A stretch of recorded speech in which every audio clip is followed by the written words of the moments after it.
साथे देवे के रहे न पगली, प्यारे कहे हमसे कइले रे। साथे देवे के रहे न पगली, प्यारे कहे हमसे कइले रे। कोई के वादा भूल गइले दादा, कोई के वादा भूल गइले दादा, हमरा के बड़ा तड़पइले रे।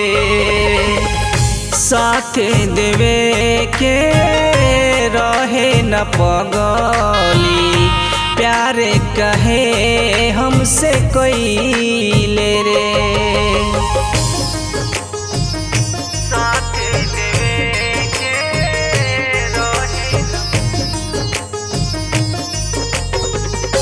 रहे न पगली।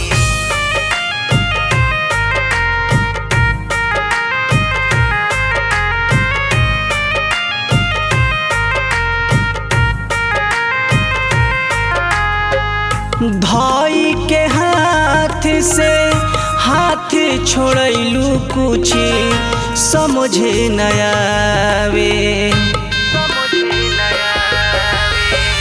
बिलखी बिलखी के रोवेला नैना, बड़ा याद तड़ पावे। एक एक हमर सोचल सपना पल भर में तू जला गइले।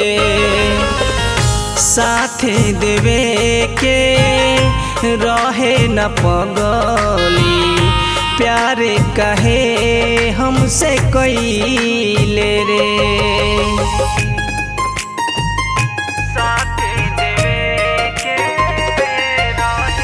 Music by Mantu Manish.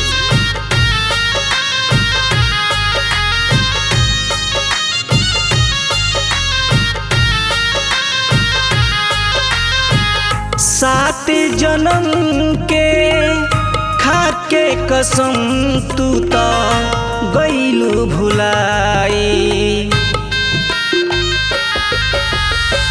ससुरा में जाके पियावा के पाके घर लिहलू बसाई।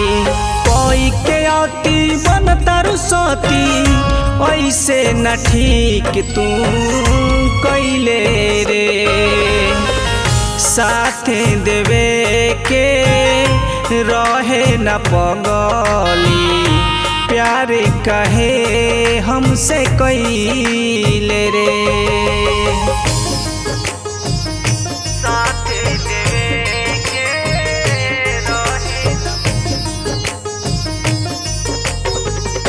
रहे न पगली।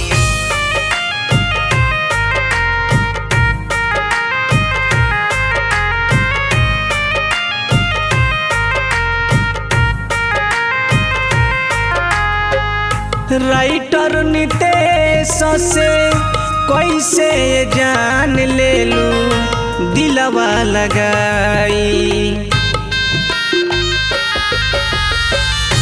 बन गइले बैरी तोहर सुनील निराला, गइलू दिल से भुलाई। जाई ससुरवा केतनो अभिषेक, जान तो है समझइले रे। साथे देवे के रहे न पगली, प्यारे कहे हमसे कइले रे।